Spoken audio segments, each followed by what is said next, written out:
대쟁투의 개쟁점은 이게 얼마나 중요한지 이걸 이해하지 못하면은 이 개쟁점이 다가왔을 때 다 예수님을 배반하고 일요일날 예배드리고 짐승의 표를 받게 될 것입니다. 이게 셋째 천사의 기별을 정확하게 이해하지 못하면은 이 대쟁투의 개쟁점이 무엇인지 파악할 수가 없고 이해할 수가 없어요. 오늘날 많은 사람들이 진리를 가졌다고 얘기하고 또 안식일날 기쁘게 찬양하고 하나님을 경배하는 많은 사람들도 이 대쟁투의 개쟁점을 이해하는 사람들이 많지 않습니다.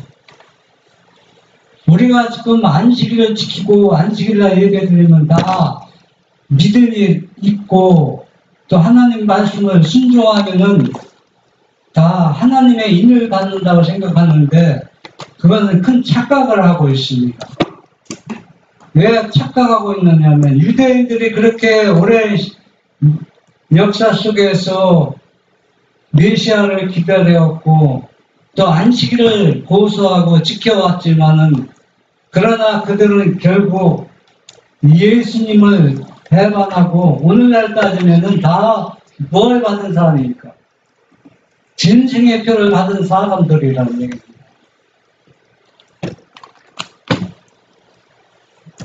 계시록 12장 17절 보면은 용이 여자에게 분노하여 돌아가서 그 여자의 남은 자손 곧 하나님의 계명을 지키며 예수의 증거를 가진 자들로 더불어 싸우려고 바다 모래 위에 섰더라. 여러분, 오늘날 정통교회가 있으니까 또 어떤 교회가 정통교회입니까? 많은 사람들은 이것도 속고 있습니다. 유대인들이 아브라함에게 약속해 주셨죠. 아브라함의 후손을 통해서 아브라함에게 준 그 진리와 아브라함의 믿음을 가지면은 그들이 영원히 그 나라가 존속하고 구원을 받을 것이라 성경에 분명히 약속했습니다. 그러나 그 약속이 이루어졌습니까? 이루어지지 않았습니까? 여러분의 역사를 통하면은 제가 그 답을 말할 필요가 없습니다. 오늘날 많은 사람들이 또 속고 있습니다. 속이고 속고 속아 넘어가고 이해하지 못하고 오늘날 많은 사람들은 제7일 안식일 예수 재림교회가 예수님이 재림할 때까지 존속할 교회고 이 교회를 떠나면은 다 멸망받는다고 그렇게 가르치고 그것을 믿고 있습니다. 물론 선지자를 통해서 그렇게 말씀해 주셨지만 그러나 조건이 있습니다. 아브라함에게 약속하시고 이스라엘 백성에게 약속하신 그 약속이 어떻게 됐습니까? 완전히 박살나 버렸죠. 완전히 소멸되어 버렸습니다. 왜 그렇습니까? 말씀대로 주님이 주신 말씀은 순종하지 아니기 때문에 그렇습니다. 여기에서 계시록 12장 17절 보면 용이 여자에게 분노하여 돌아가서 그 여자의 남은 자손 곧 하나님의 계명을 지키며 예수의 증거를 가진 자들로 더불어 싸우려고 바다 모래에 섰더라. 이 말씀은 제7일 안식일 예수 재림교회에게 한 얘기가 아닙니다. 물론 제7일 안식일 예수 재림교회도 포함되겠지만은 여기 보면 한 무리가 형성되는 과정을 지금 설명하고 있습니다. 그러면은 왜 한 무리가 형성이 됩니까? 엘렌 G 화이트 여사가 이 재림교회가 마지막까지 존속할 교회라고 얘기하는 것은 앞으로는 조직적인 교회는 절대로 이 땅에는 존재하지 않습니다. 그러나 하나님이 친히 이끄시는 참 진리를 가진 무리가 형성이 된다는 것은 요한계시록을 연결하면 우리가 부정할 수가 없습니다. 그런데 이것을 받아들이지 않고 거부하고 있습니다. 어떤 분은, 어떤 목사님은 이렇게 말씀하시는 분이 있어요. 이 여자는 여자의 후손이 나오는데, 창세기 3장 15절에 보면 여자의 후손과 나오죠. 이 여자는 누구입니까? 예수님을 진실히 믿고 따르는 주님의 자녀들을 상징하고 있습니다. 그래서 하와 여자가 범죄했기 때문에 여자 후손으로 예수님 오셨다 그렇게 말하고 있습니다. 성경에 보시면 그게 그런 뜻이 아닙니다. 여자의 후손이라는 얘기는 남자의 후손은 죄인이기 때문에 남자의 후손을 통해서는 구속사업이 이루어지거나 성취될 수가 없어요. 왜? 남자의 신은 그 자체가 뭡니까? 죄악의 씨이고 죄악의 투성입니다. 그래서 죄가 없는 여자의 후손으로 예수님이 땅에 오신 겁니다. 하와가 여자가 범죄했기 때문에 여자 후손으로 가서 구속사업에 이루어지는 것이 아니라는 얘기입니다. 그래서 여기 보면 하나님의 계명을 지키며 예수의 증거를 가진 자들이 한 무리가 형성되는데, 이 무리는 교회로 조직되는 그 형성이 아닙니다. 친히 누가 이끄시는 무리입니까? 예수님이 친히 이끄시고 인도해 주시고 또 그분이 인도하는 대로 따라가는 한 무리가 형성될 것을 사랑의 제자 요한에게 계시를 통해서 보여줬다는 얘기입니다. 그런데 이걸 부인하고 부정하면은 셋째 천사의 기별을 이해할 수가 없습니다. 대생투의 결승점. 모든 사람의 마음을 아시며 모든 동기를 헤아리시는 하나님께서는 진리의 지식을 갈망하는 사람들이 이 투생의 계쟁점에 관하여 기만당하도록 버려두지 않으실 것이다. 그 법령은 사람들에게 맹목적으로 강요되지는 않을 것이다. 각 사람은 현명한 결정을 하리만큼 충분한 빛을 갖게 될 것이다. 네. 전 이게 보면 이 말씀을 보면서도 사람들이, 나 자신도 그렇고 많은 사람들이, 그리스도인들이 이해를 못하고 있어요. 왜 이해를 못하고 있냐면 각 사람이 현명한 결정을 할 만큼 충분한 빛을 갖게 되는데 언제 입지가 되냐면 이 투쟁의 계정점에 관하여서 그렇습니다. 그러면은 지금 우리도 지금 안식일날 하나님을 찬양하고 경배하고 예배 드리는데, 지금 드리는 안식일 예배가 지금 계쟁점이 되고 있지 않습니다. 계쟁점이 된다는 얘기는 무엇을 의미하냐면 지금 온전한 안식을 지키고 있으면 계쟁점이 되겠죠. 그런데 지금 온전한 안식을 지키지 않고 있기 때문에 계쟁점이 될 수가 없어요. 너 안식을 지키지 말라고 누가 위협을 주거나 또 어떤 손해를 주거나 또 어떤 핍박이나 강요하지 않지 않습니까? 내가 안식일날 예배 드리고 싶으면 자유롭게 예배 드리고, 또 일요일날 예배 드리고 싶으면 일요일날 예배 드리는 것입니다. 이거는 계쟁점이 아니라는 얘기입니다. 계쟁점이 될 때는 만약에 이스라엘 백성들이 왜 예수님을 버렸습니까? 예수님 자신이 계쟁점이 된 것입니다. 자신이. 그게 무슨 의미냐 하면은 예수님은 자기 자신이 친히 하나님 아버지의 아들이라고 선포했습니다. 그런데 이 예수님을 아들로 받아들이면은 유대인들이나 바리새인이나 제사장 모든 사람들이 다 뭘 비난을 퍼붓고 핍박과 조롱을 감당할 수가 없습니다. 그래서 이 예수님은 아들로 받아들이지 않고 거부했던 것입니다. 이게 바로 예수님 자신이 계쟁점이 되는 것입니다. 이와 같이 안식일도 계쟁점이 될 때는 유대인들처럼 내가 예수님을 버리든지 또 예수님을 끝까지 진리를 받아든지 해야 될 것입니다.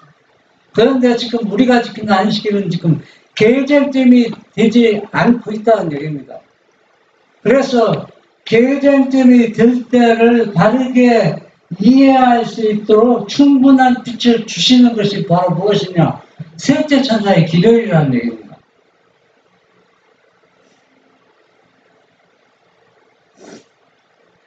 안식일은 충성이 큰 시금석이 될 것이다. 왜냐하면 안식일은 특별히 투쟁에 초점이 되는 진리가 되기 때문이다. 사람들에게 마지막 시련이 닥쳐올 때 하나님을 섬기는 사람들과 섬기지 아니하는 자들을 구별하는 선이 그어질 것이다. 넷째 계명을 지키는 대신에 국가의 법률과 일치되도록 거짓 안식일을 지키는 것은 하나님과 반대되는 세력에 충성하는 표가 되는 한편, 하나님의 율법을 조차 참 안식일을 지키는 것은 창조주께 충성하는 증거가 된다. 그리하여 한 계층의 사람들은 세상의 세력에 복종하는 인을 받음으로써 짐승의 표를 받는 반면에 다른 한 계층의 사람들은 하나님의 권위에 충성하는 표를 받는 길을 택함으로써 하나님의 인을 받게 된다. 네. 새 천사의 기본은 성경 자체가 다 새 천사의 기본이지만 핵심은 바로 안식일입니다. 이 안식일. 그래서 우리가 이 안식일을 이 진리를 보호하고 진리를 지키든지 그렇지 않으면 법과 이 교회가 협력해서 일요일을 강요하고 지키고 안식일을 지키는 진실한 무리에게는 핍박을 가하고 또 예를 들어서 식량 공급을 다 차단하고 수도 물도 다 차단시키고 그러면은 이게 바로 계절적인 될 때입니다. 그렇게 되면은 안식일을 지키던 사람들은 식량 공급하기 위해서 안식일을 버리고 일요일을 지킬 수가 있습니다. 그래서 참 안식일을 지키는 것은 창조주를 경배하는 것이고 그래서 하나님의 인을 받는 것이고 일요일을 지키는 것은 짐승의 표를 받는 것입니다. 그래서 하나님의 권위에 우리가 충성하든지 사단의 권위에 충성하든지 우리가 안식일을 통해서 구별이 된다는 얘기입니다. 그러면은 왜 안식을 통해서 구별이 되느냐 하면은 이 안식일은 창조주가 누구냐를 구별짓는 겁니다. 이 땅의 주인이 누구냐는 얘기입니다. 그래서 이 안식일 계명을 빼버리면은 누가 이 우주의 주인인지 구별할 수 있는 성경 말씀이 없어요. 그래서 이 안식을 통해서 큰 시금석이 될 때 그러면 지금 안식을 지키는 무리들은 어떻게 될 것이냐? 그러면은 자연적으로 하나님의 인을 받을 것이냐? 절대 그렇지 않다는 것입니다. 왜 그렇지 않다는 것을 알 수가 있느냐? 그래서 사람들은 다 속고 있어요. 어떻게 속고 있느냐? 지금 안식을 지키는 것은 진짜 안식일을 지키는 것이 아니라는 얘기입니다. 그러면 진짜 안식일을 지키는 사람들은 한 무리가 형성된다는 얘기입니다. 진짜 안식을 지키는 무리가. 지금 안식을 지키는 무리를 지금 두고 하는 얘기가 아닙니다. 왜? 안식일을 지키면 모든 하나님의 계명을 다 지키고 순종하는 결과가 오기 때문에 그렇습니다. 교회는 사단의 머리를 부숩.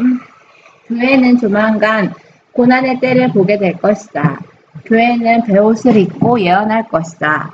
그러나 비록 교회가 이단과 핍박을 맞이할 수밖에 없을지라도 비록 불신자들과 배교자들을 대항하여 싸우지 않을 수 없을지라도 교회는 하나님의 도우심으로 사단의 머리를 상하게 하고 있다. 주께서는 강철같이 진실하고 화강암같이 단단한 믿음을 가진 한 백성을 가지고 있다. 그들은 세상에서 그분의 준비의 날에 특별하고 영광스러운 사업을 이루기 위한 그분의 기구가 되어야 한다.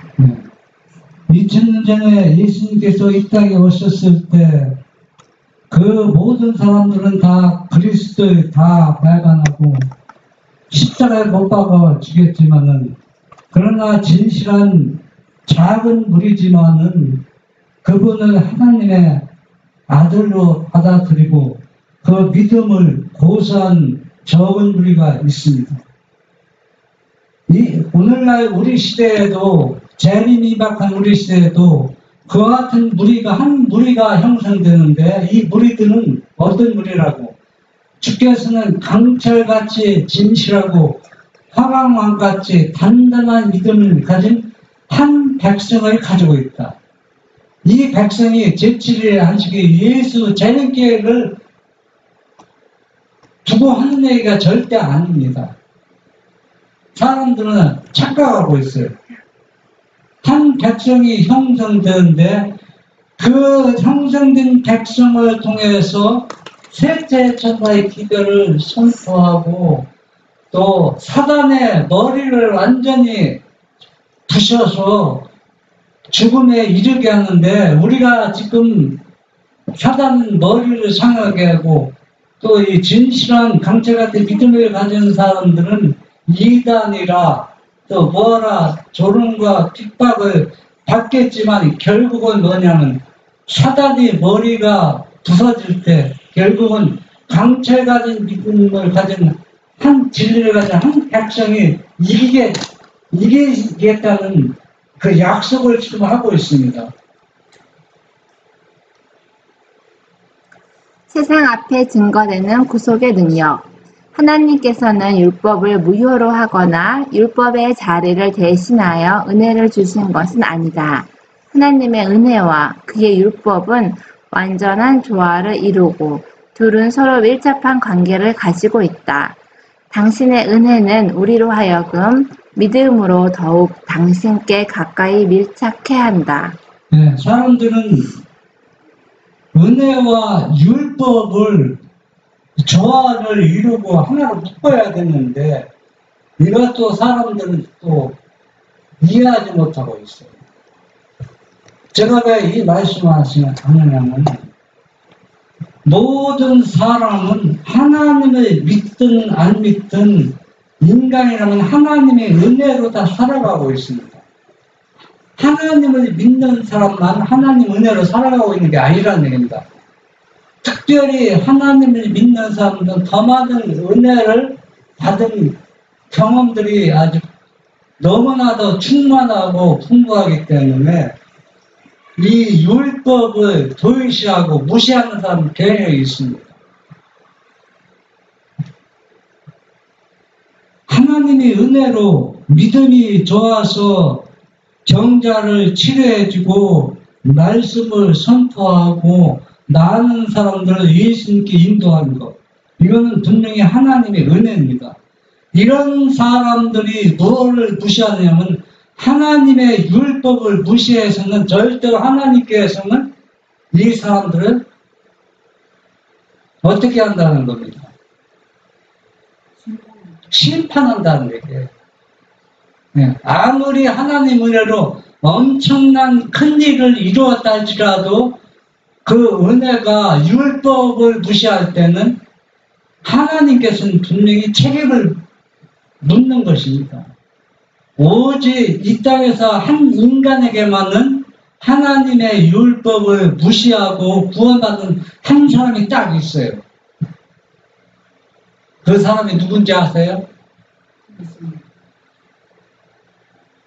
누구야?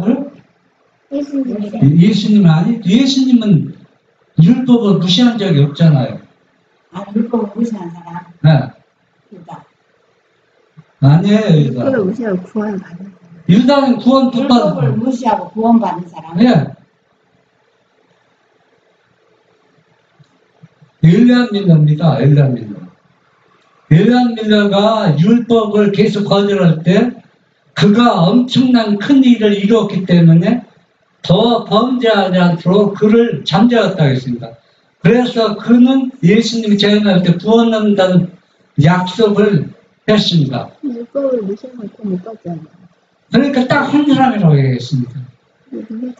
왜? 엘리안 밀러가 첫째와 둘째 천사의 기별을 전해서 엄청난 일을 해냈잖아요. 그것도 왜 했냐면 하나님께서 친히 손을 가려워서 그랬습니다. 손을 가려워서 다니엘 몇 장? 8장 13절입니까? 23절. 13절입니까? 14절?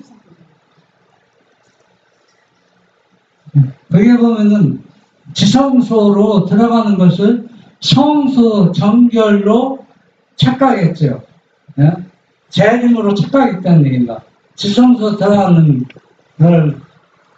그래서 그것도 윌리엄 밀러가 그렇게 기도하고 말씀을 연결했는데 하나님의 손으로 그것을 이해하지 못하도록 손을 덮어서 이해하지 못했기 때문에 하나님께서 책임을 지고 그가 안식일을 거부했지만은 그가 구원받을 수 있도록 잠재웠다고 했습니다. 그래서 오늘날 마지막 시대에는 아무리 하나님의 은혜로 엄청난 일을 한 사람이랄지라도 윌리엄 밀러처럼 하나님의 진리를 거부하면은 그 사람은 심판에서 나는 너를 모르겠다. 분명히 그런 말씀을 들을 것입니다. 이 은혜를 받아 우리 생애에 역사하게 하므로 우리는 율법의 효력을 더욱 크게 하나니 율법을 높이고 그리스도의 은혜를 힘입어 율법의 산 원칙을 이행함으로 율법을 영화롭게 한다. 그리고 우리가 전심으로 순종함으로 우리는 우주세계와 하나님의 율법을 무력하게 하는 배도한 세상 앞에 구속의 능력을 증거하게 된다. 네. 이 은혜는 하나님의 율법을 더 분명히 이해하고 실행하게 하고 순종하게 해서 하나님의 이름을 영화롭게 하는 것입니다. 그런데 이 은혜를 통해서 계속 율법을 무시해버리면은 이 사람 어떻게 됩니까? 배도한 세상에 구속의 경륜을 무력하게 하는 것입니다. 그러니까 결국은 뭐냐면 하나님을 배반하는 결과를 초래하고 있는 것을 사람들은 모르고 있다는 얘기입니다. 그러면 하나님의 은혜와 배도는 무엇이냐? 셋째 천사의 기별은 완전한 진리, 완전한 순종, 완전한 품성을 말해주고 있습니다. 거기에서 받은 만큼 순종하고 받은 만큼 이해하는 것, 그거는 통하지 않는다는 얘기입니다. 셋째 천사의 기별은 완전한 진리, 완전한 순종, 완전한 뭡니까? 품성을 얘기하는 것입니다. 그래서 윌리엄 밀러가 8장 14절을 이해할 때 하나님께서 손을 가려워서 이해하지 못했기 때문에 하나님께서 책임을 지고 그가 율법을 무시했지만은 그에게 구원의 약속을 주신 것입니다. 그러나 이 땅에서는 윌리엄 밀러 이해는 어느 사람도 그것을 통과하지 못한다고 말하고 있습니다. 땅 위에는 오로지 두 편뿐임. 이 땅 위에는 오로지 두 편뿐이다. 곧 예수 그리스도의 피 묻은 깃발 아래 서 있는 사람들과 반역자의 검은 깃발 아래 서 있는 사람들. 계시록 12장에는 순종하는 자들과 불순종하는 자들 사이에 있을 큰 싸움이 나타나 있다. 이 땅에서는 세 무리가 형성이 안 돼요. 하나님을 진실히 믿는 진리를 순종한 무리 있고 또 한 무리는 사단에게 충성한 무리가 있고 또 믿지 않는 사람들이 형성되냐면 없습니다.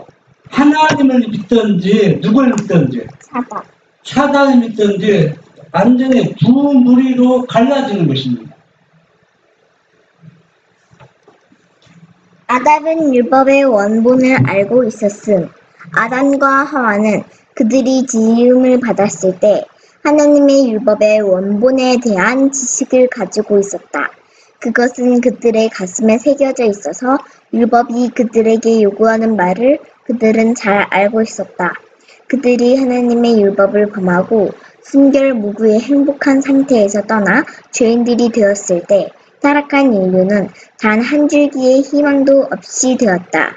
하나님께서 그들을 긍휼히 여기셨고 그리스도께서 몸소 죄짐을 지심으로써 그들을 구원하실 계획을 세우셨다. 네. 아담은 율법의 원본을 그들이 알고 있었다고 얘기해요. 그러면 율법의 원본을 알고 있었다는 얘기는 셋째 천사의 기별을 확실히 알고 있었다는 얘기입니다.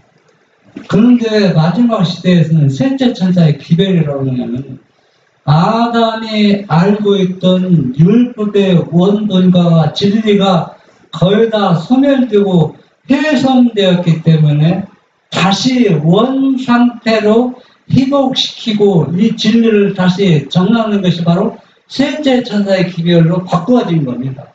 다른 복음 아니에요. 똑같은 복음입니다.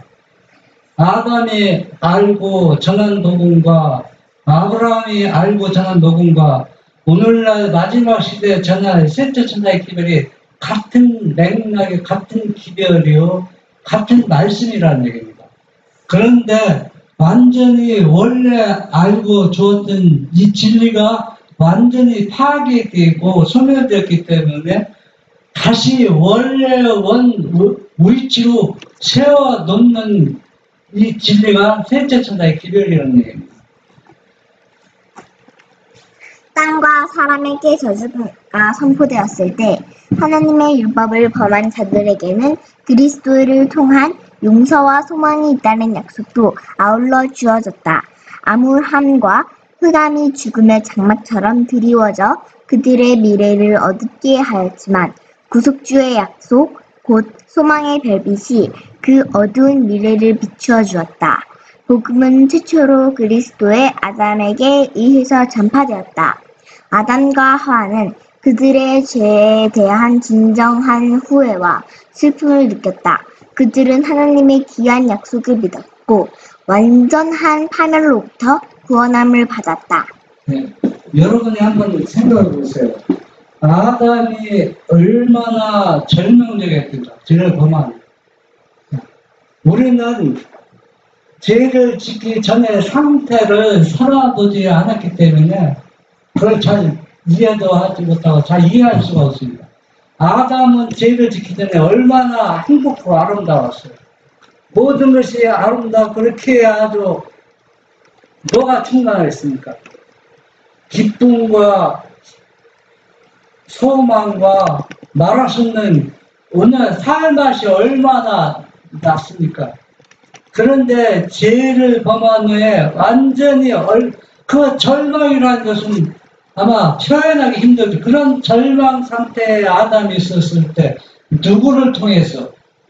그리스도를 통해서 용서와 소망이 있다는 약속을 주었다는 얘기입니다. 암울하고 어두운 이 세상에 그리스도의 빛입니다.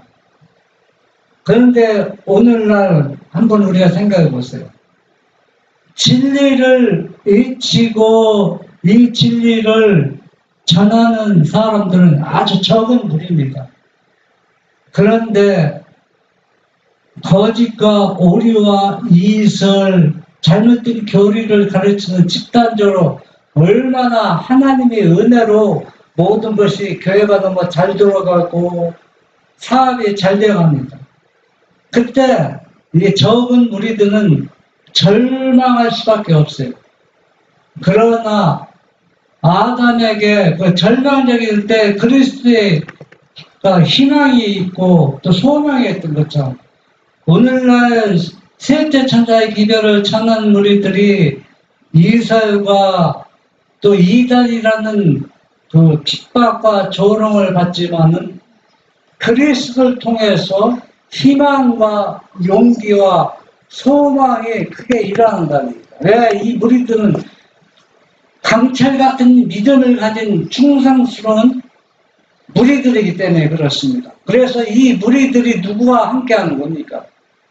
예수님과 함께하기 때문에 그렇습니다. 그래서 완전한 파멸로부터 완전한 구원을 입을 수밖에 없는 것입니다. 그리스도 즉각적인 보증. 죄가 있자마자 곧 구세주가 있었다. 그리스도께서는 자신이 고통을 당해야 할 것을 아셨지만 인간을 대신하기로 하셨다. 아담이 죄를 범하자마자 하나님의 아들은 그가 갈바리 십자가 위에서 죽으실 때 가지셨던 동일한 능력으로 범죄자에게 선고된 운명을 막기 위하여 당신을 인류의 담보물로 제시하셨다. 네. 오늘날 이 구세주를 사람들이 받아들이니까 받아들이지 않을 것입니까? 다 안 받아들이고 있어요. 천연상으로는 예수님을 하나님의 아들 인자로 받아들이면 실제적으로는 하나님의 아들로 받아들이지 않고 있습니다. 뭐가 문제입니까? 오늘날 교리적으로 이분은 구속의 경륜을 이해하고 이 복음을 전하기 위해서 하나님의 아들이 인정받고 하나님의 아들을 인칭받았다고 하죠. 실제적으로 하나님의 아들로 받아들인 무리는 거의 없다는 얘기입니다. 그러나 여러분 한번 생각해 보세요. 하늘에서도 인성을 쓰시기 전에도 하나님의 아들이었던 이분이 또 인성을 쓰셨던 하나님의 아들이었던 이분이 십자가에 달리셔서 우리의 나의 죄 모든 죄를 담보로 자신이 다 맡으셨다. 이거는 엄청난 복음입니다. 이걸 거부하고서 어떻게 우리가 구속의 경륜을 다르게 이해한다고 하겠습니까? 하나님께서 명령하신 사람들, 이들은 누구인가? 그들은 하나님이 이름을 지어준 사람들, 곧 땅에서 그들의 충성을 증명해 보인 사람들이다. 그들은 누구인가? 하나님의 계명을 지키며 예수의 증거를 가진 자들이며 십자가에 못 박히신 분을 그들을 구주로 모신 자들이다. 네. 요한의 그 제자에게 보여준 계시를 보면은 연기해 보면은 마지막 시대에 형성된 무리는 하나님이 이름을 다 그들에게 주어졌어요. 명령하십니다. 그들은 땅에서 충성 증명해 보이는 사람입니다. 이 사람들은 근본적인 사람이요. 또 뭐나 이설과 이단이라고 뒤집어 씌우고 오히려 사단의 뭐라 영을 받은 사람이라고 핍박하지만은 그러나 이 사람들이야말로 진짜 하나님의 계명을 지키며 예수의 증거를 가진 자들이며 십자가에 못 박힌 그분을 하나님의 아들로 받아들이는 진짜 하나님이 명령하신 사람들이라는 얘기입니다. 무엇이 하나님의 표인가? 순종의 표는 넷째 계명의 안식일을 지키는 것이다. 만약 사람들이 넷째 계명을 지키면 다른 모든 계명들도 지킬 것이다. 네. 순종의 표가 뭐냐면 안식일 계명입니다. 이 안식일 계명을 잘 지키는 모든 계명에 다 지키는 것이 됩니다. 그래서 오늘날 우리가 안식일을 예배드리고 지키는 것은 안식일 계명을 다 지키고 있지 않다는 겁니다.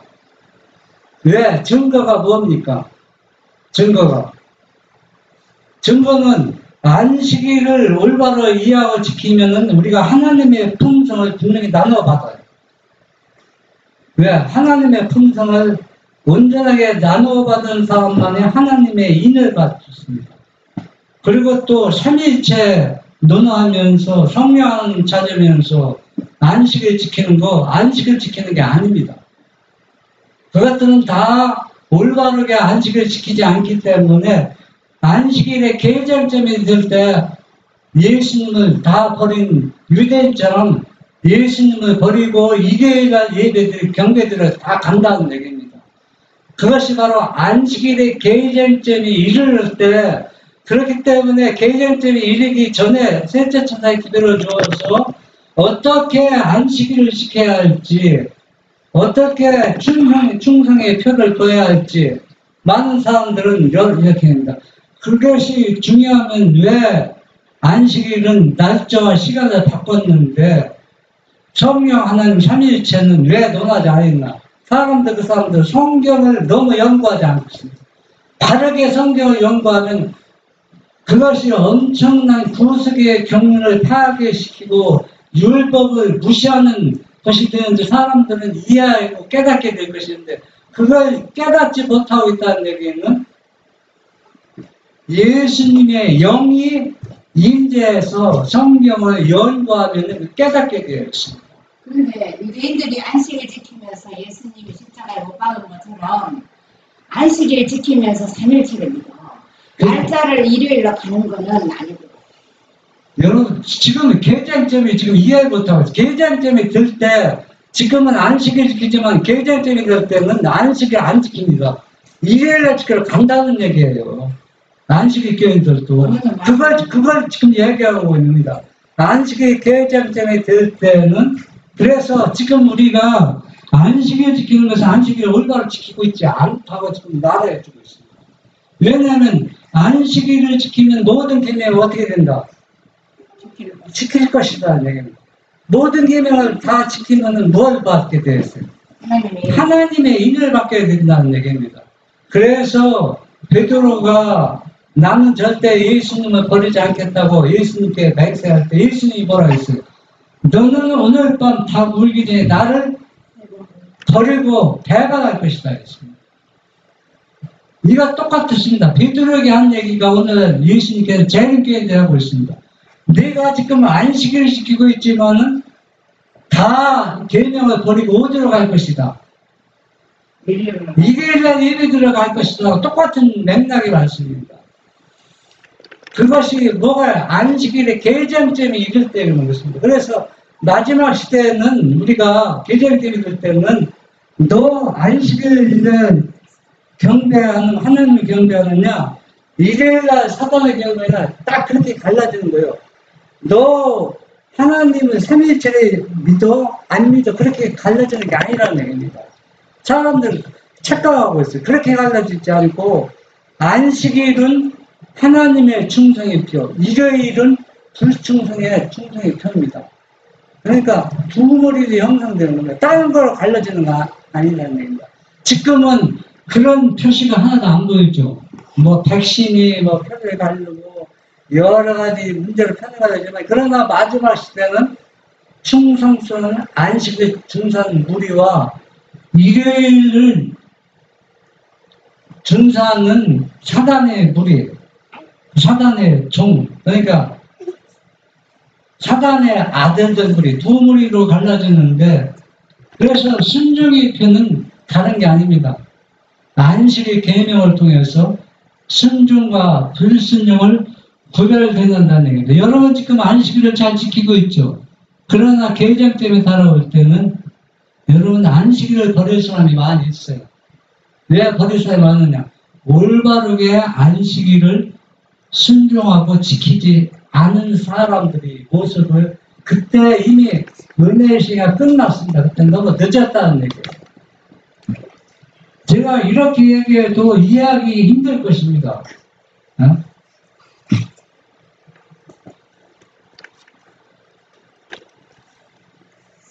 하나님 백성들의 표, 하나님 백성들에게 지켜질 표가 있어야 하는데 그것은 그의 거룩한 안식일을 지키는 것이다. 그래서 셋째 천사의 길의 핵심이 왜 안식일을 충성의 표로 우리가 받아들여 그 말씀하시는지를 우리가 정확하게 파악하고 이해할 필요가 있다는 얘기입니다. 누구에게 충성하느냐? 하나님께서 말씀하시기를 살아계신 하나님의 말씀을 버리고 때와 법을 변개코자 하는 사람들의 주장을 받아들인다는 것은 많은 의미가 있다고 하셨다. 이렇게 자세한 설명서를 보고도 회개하기를 거부하는 자들은 불순종의 결과가 무엇인가를 실감하게 될 것이다. 우리는 각자 개인적으로 이렇게 물어볼 필요가 있다. 여기 보면은 지금 안식일을 지키는 사람들은, 교인들은 때와 법을 변개하는 이걸 지키지 않고 있는데 무슨 얘기하느냐.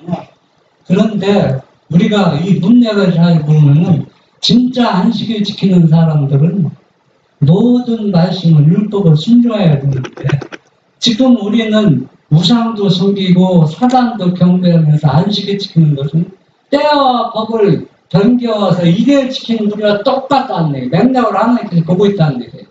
안식일날 아무리 예배를 드리고 충성스럽게 일하는 것 같지만은 사상은 누가 똑같다는 얘기예요. 일요일날 때와 법을 변경한 무리들과 하나님께 똑같이 취급하고 있다는 얘기입니다. 이거는 불순종의 결과를 우리가 실감하게 되는데 우리가 각자 개인에게 자기 자신을 철저하게 살펴봐야 됩니다. 나는 안식을 지키지만은 일요일 시키는 사상을 가지고 안식을 지키고 있는가? 그렇지 않은 진정한 안식일을 순종하고 있는가? 안식의 날을 준수함에 있어서 나의 믿음은 성경에서 나온 것인가? 아니면 진리에 관한 거짓된 설명에서 나온 것인가? 하나님의 정부의 표요, 인으로 제정되어 우리에게 제시된 하나님의 영원한 언약이다. 자신을 묶어둔 모든 영혼은 순종의 황금사슬에 자신을 묶어두는 것이다. 네. 안식을 지키면서 이설이나 또 신학 박사들이 얘기하는 잘못된 오류들, 교리들이 첨가되어서 안식시키고 있다면 이것은 진정한 안식일을 지키는 우리가 아닙니다. 진정한 안식일을 준수하고 그 말씀을 순종하는 우리는 순종의 황금사슬에 묶어들었다고 했습니다. 그 완전한 진리에 완전한 순종을 누가 요구하고 있습니까? 하나님은 요구하고 있다는 얘기입니다.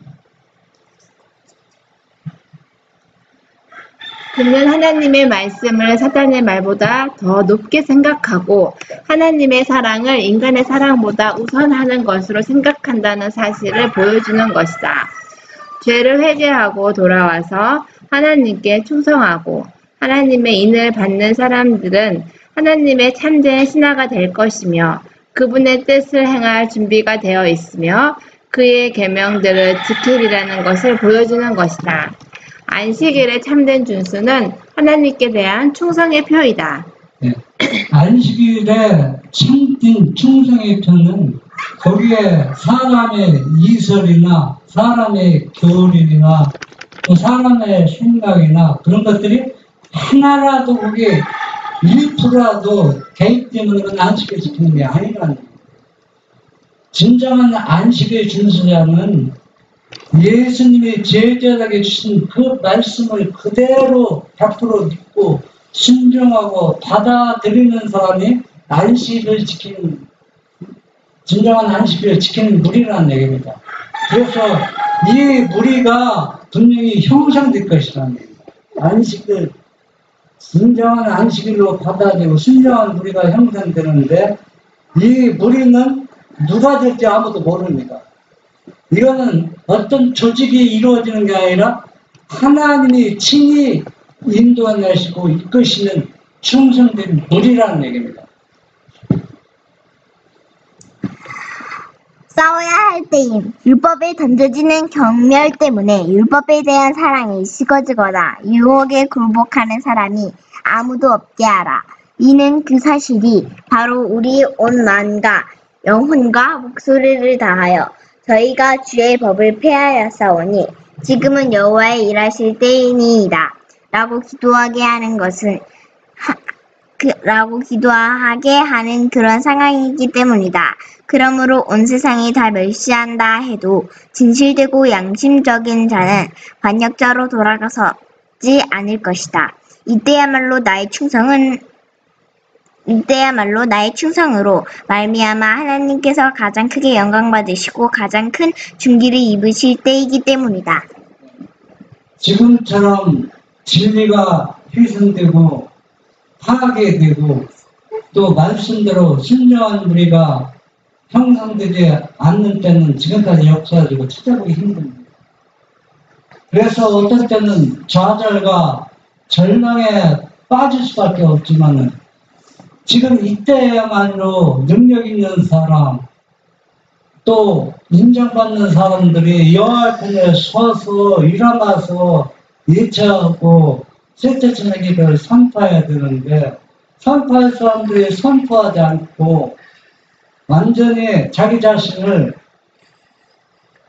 감춰버리든지 이해하지 못해서 그런지 모르겠지만 이럴 때마다 많은 사람들이 불순종하고 또 진리를 훼손당하고 또 어려울 때 이때야말로 내가 일하는 것이 아니라 여호와께서 지금의말로 일할 때랍니다. 그리고 또 진실되고 양심적인 사람들은 절대로 반역자로 돌아서지 않는다는 거예요. 내가 일하려고 하면은 너무 절망이요 좌절에 빠질 수밖에 없어요. 이제는 여호와께서 뭘 받으실 때가 되었어요? 영광을 받으실 때가 되었기 때문에 여호와께서 분명히 어떤 방법으로 일하실 것이라는 얘기입니다. 우리의 모든 능력과 힘을 주의 편에 쏟아야 할 때, 우리의 입술로 높고 고상하고 흔들림이 없는 증거를 해야 할 때, 우리의 헌신이 약해지다니. 그러므로 내가 주의 계명들을 금곧 경금보다 더 사랑하나이다. 하나님의 율법이 가장 크게 멸시를 받을 때, 그때야말로 모든 참된 그리스도의 추종자들, 곧 마음을 하나님께 바친 자들과 꼿꼿한 자세로 하나님께 순복하는 사람들이 성도들을 구원하는 믿음을 위해 굳게 서야 될 때이다. 그때에 너희가 돌아와서 의인과 악인이며 하나님을 섬기는 자와 섬기지 아니하는 자를 분별하라 하리라. 투사가 가장 필요할 때가 바로 싸워야 할 때이다. 지금이야말로 하나님의 율법이 멸시하는 때는 지금 역사상 없어요. 어떻게 하나님의 율법이 멸시를 받고 조롱을 받고 있어요? 제가 10년 전만 해도 여러분 교회에서 강당이나 또 간증할 때 또 거듭나는 경험 말할 때 성령 하나님 찾는 거 없었어요. 그런 게 어디 있었습니까? 10년 전만 해도 거의 없었습니다. 요즘은 간증하는 거 변화되었다는 사람들이 간증하는 거 성령 하나님이 다 찾고 얼마나 성령 하나님을 찾는지 성령 하나님이 얼마나 율법을 무시하고 하나님의 구속의 사업을 완전히 파괴하는지 그 의미를 너무 모르고 있어요. 그렇기 때문에 그렇게 얘기하는데 여러분 성경을 연결하면 이거 엄청난 죄를 범하고 있습니다. 제가 그 결혼식에 갔는데 제가 큰 감동을 받은 일이 있어요. 대구에서 결혼식에 갔는데 그 이대교 목사님이 뭐라고 얘기했냐면 아버지와 아들의 이름으로 이들에게 축복을 주시고 또 기도합니다. 그렇게 마무리였는데 제가 큰 감동을 받았어요. 아, 저분이 왜 저렇게 말씀하실까? 그래서 참 제 나름대로 큰 감명이 있더라고요. 오늘날 목사님들, 영상인의 목사님들 다 성령 하나님 찾죠. 또 회개했다고 간증하는 사람들 다 성령 하나님 찾죠.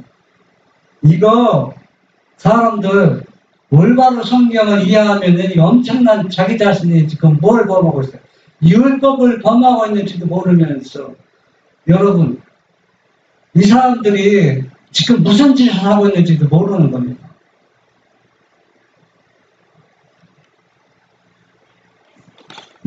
사회주석 계시록 1장 1절 2절 하나님의 계시의 관리자 모든 성경은 하나님의 계시다.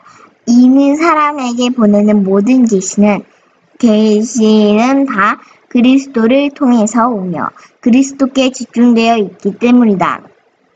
하나님은 그의 아들을 통하여 우리에게 말씀하시며 우리는 창조와 구속으로 그분의 것이다.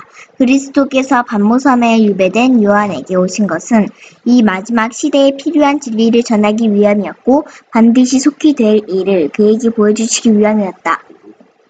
여러분 엘렌지 화인 여사를 믿으니까 상황이 되자 마지막 때 충성을 보이는 요한 제자를 믿습니까?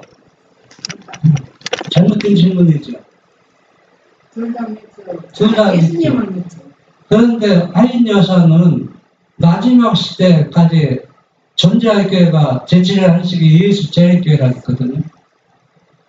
그런데 그 사람들도 그걸 악용하고 있어요. 그것도 순종의 조건입니다. 순종의 조건. 아브라함도 순종의 조건이잖아. 이스라엘 백성들도. 그러면서 뭘 하겠습니까?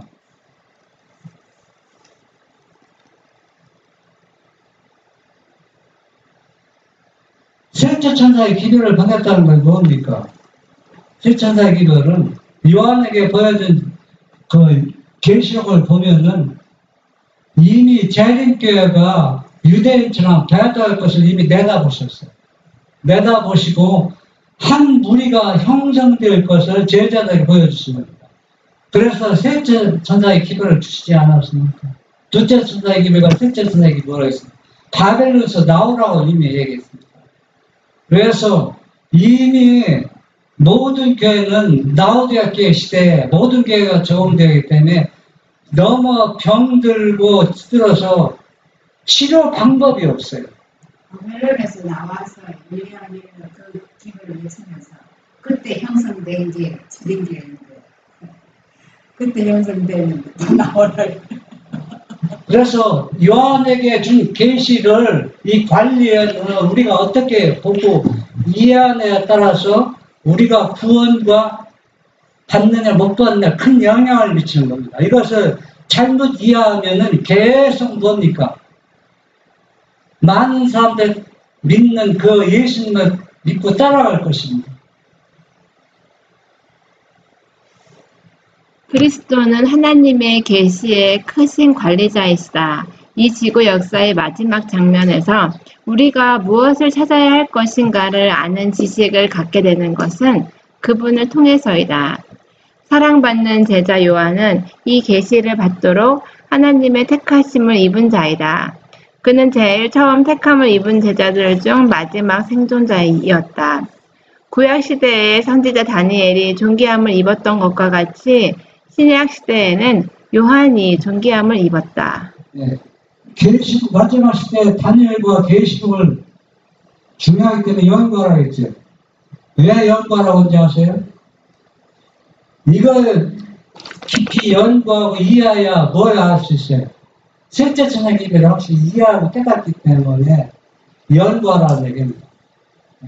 이걸 집중적으로 연구하지 않으면은 이 요한이 보낸 이 계시의 중요한 기별을 우리가 바르게 이해하고 순종하기 어렵다는 얘기입니다. 그래서 이해한 사람은 요한과 다니엘이 존귀함을 받은 것처럼 셋째 천사의 기별 핵심을 깨뜨려보고 이해한 사람들은 이들처럼 뭘 받을 수 있는 거예요? 존귀함을 받을 수 있는 것입니다. 요한에게 주신 교훈은 매우 중요하였기 때문에 그리스도께서 하늘에서 오셔서 그것을 그에게 주셨으며 그것을 각 교회에 보내라고 명하셨다. 이 교훈의 말씀들은 우리가 조심스럽게 그리고 기도하는 마음으로 연구해야 할 대상으로 삼아야 한다. 왜냐하면 우리들은 성령의 가르침을 받고 있지 않는 사람들이 거짓된 이론들을 가지고 들어오려고 하는 시대에 살고 있기 때문이다. 이런 사람들은 높은 자리에 서 있고 야심적인 계획을 수행하고자 한다. 그들은 스스로를 높이려 하고 사물의 전체적인 모습에 혁명적 변화를 꾀한다. 하나님은 우리들에게 그런 사람들을 대항해서 자신들을 지키라는 특별한 지시를 내리셨다. 그분은 요한에게 지상 역사의 마지막 장면에서 일어날 것들을 책에다 쓰라고 명하셨다. 네, 우리가 가장 쉽게 이해할 수 있는 부분 예수님의 무식한 제자들과 똑똑한 유대인들 그 모습입니다. 그래서 마지막 시대에도 진리를 수행하고 순종하는 사람들은 예수님의 제자들처럼 무식하고 사람들에게 인정을 받지 못하는 사람이지만 이 사람들에게 하나님께서 진리를 주셔서 셋째 천사의 기별을 외치게 하고 학력 있고 학식이 있고 있는 영향력 있는 사람들은 다 사단의 명령을 받고 사단을 기쁘게 하는 무리들입니다. 하나님의 계명을 사람의 교훈으로 대체하는 일은 그치지 않았다. 심지어 그리스도인들 가운데서도 조상의 유전에 기초를 둔 것이나 다름없는 제도와 관습들을 찾아볼 수 있다. 단순히 인간의 권위에만 기초를 둔 이와 같은 제도가 하나님께서 정하신 제도를 대신하고 있다. 사람들은 그들의 유전에 집착하고 관습을 존중하며 그들의 오류를 보여주려고 하는 자들을 증오한다. 네. 지금도 하나님의 계명은 사람의 교훈으로 대처는 끝이지 않고 있다고 했습니다. 제가 지난번에는 정통신학과 사이비신학을 보면서 삼일체를 대해서 조금 언급했는데, 네, 삼일체에 대해서는 성경에서 없다는 것을 제가 결론을 교회사를 통해서 말씀해 주셨습니다. 그런데 오늘날 많은 신학박사들, 영향이 있는 사람들은 삼일체, 성령 하나님 있다는 걸 증명하기 위해서 이 성경적, 저 성경적 예언을 언급하기 위해서 얼마나 말하고 있어. 이거는 사람의 유전과 사람의 경험에 대처하는 것, 결과뿐이 안 되는 것입니다. 하느님의 계명과 예수님의 믿음의 주의를 환기시키라는 분부를 받고 있는 이때에 우리는 그리스도의 시대에 나타났던 것과 똑같은 중후심을 본다. 하나님의 남은 백성들에 대해서 용이 여자에게 분노하여 돌아가서 그 여자의 남은 자손 곧 하나님의 계명을 지키며 예수의 증거를 가진 자들로 더불어 싸우려고 한다고 기록되어 있다. 네. 용이 여자의 남은 자손, 하나님의 계명과 예수의 증거를 가진 자들을 얼마나 핍박하고 조롱하고 또 위협을 가할지, 그러나 두려울 것 없다 했습니다. 왜? 이 무리들이 누구를 머리에 상하게 사단의 머리를 박살내겠다고 예수님께서 약속해 주셨기 때문에 우리가 말씀대로 순종하면은 결국 우리는 믿음으로 이기게 되어 있는 것입니다. 교회와 국가의 지도자들은 모든 계층의 사람들로 하여금 일요일을 존숭하게 하고자 매수하고 설득하고 강요하기 위하여 연합할 것이다. 그들은 신적 권위의 부족을 압제적 변명으로 보충할 것이다. 정치적 부패는 정의를 사랑하는 마음과 진리를 존중하는 마음을 소멸시키고 있다.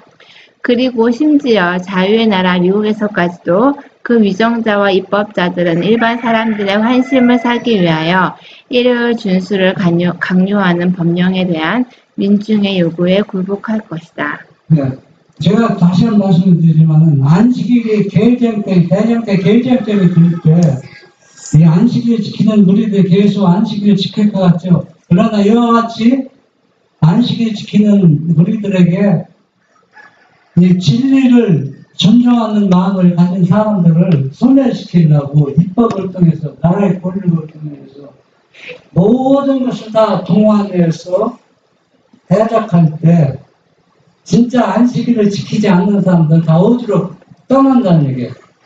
일요일로 지키러 떠난다는 얘기입니다. 그렇게 안식일을 철저하게 지키던 사람들. 그러면은 이때 죄를 회개하고 돌아서면 되지 않느냐. 그러나 그 사람들의 은혜의 시기가 끝났습니다. 이미 때는 늦었어요. 여러분 끝까지 삼위일체 주장하고 성령을 찾아보세요.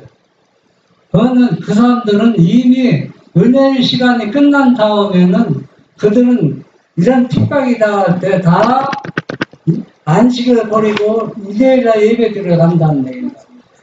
그 얘기를 때와 법을 변기꾸자 했다는 말을 우리 재림교회에 대해 해당이 된다는 얘기입니다. 왜? 같은 사상을 가지고 안식일을 지켰기 때문에 결국은 사단을 경계하러 일요일을 가지만은 진짜 안식일을 구별하고 지킨 사람들은 때와 법을 변경을 아무리 하고 어떤 위협이 와도 계속 뭘 지킨다는 얘기예요. 안식일을 지키겠다는 얘기입니다. 그처럼 큰 희생을 치르고 얻은 양심의 자유가 더 이상 존중되지 않을 것이다.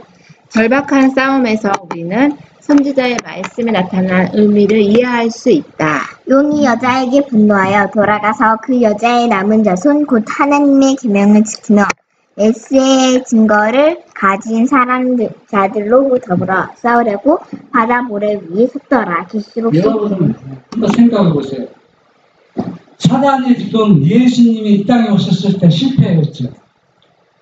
그것도 1844년경에 첫째와 둘째 천사의 기별을 선포할 때 사단이 또 완전히 패배당했습니다. 또 종교 개혁했을 때 사단이 어때요? 종교 개혁을 멈추게 해서 원래 상태로 다시 바벨론화 되었습니다. 바다의 모래처럼 그 숫자가 없습니다. 그런데 이 마지막 시대에 하나님의 계명을 지키고 예수의 증거를 하는 자들이 얼마나 미흡겠어요. 네?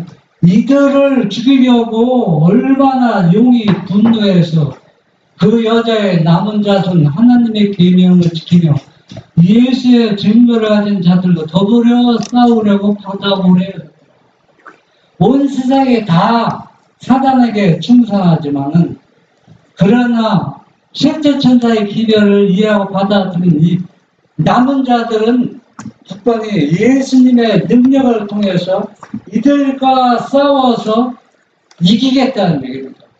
그래서 우리가 이 약속, 이 예언의 말씀을 믿음으로 받아들이는 사람들은 절대 실망하지 않고 끝까지 하나님의 충성의 표, 안식일을 올바로 지킬 것입니다.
항상